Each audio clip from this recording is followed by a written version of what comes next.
И на Джаиду встретился такой уголок, напоминающий наши горы.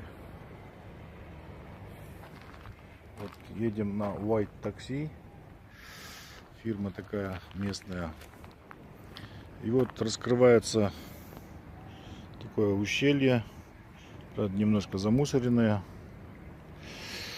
а вдали виднеется Джаида, где находится тот знаменитый камень, который символизирует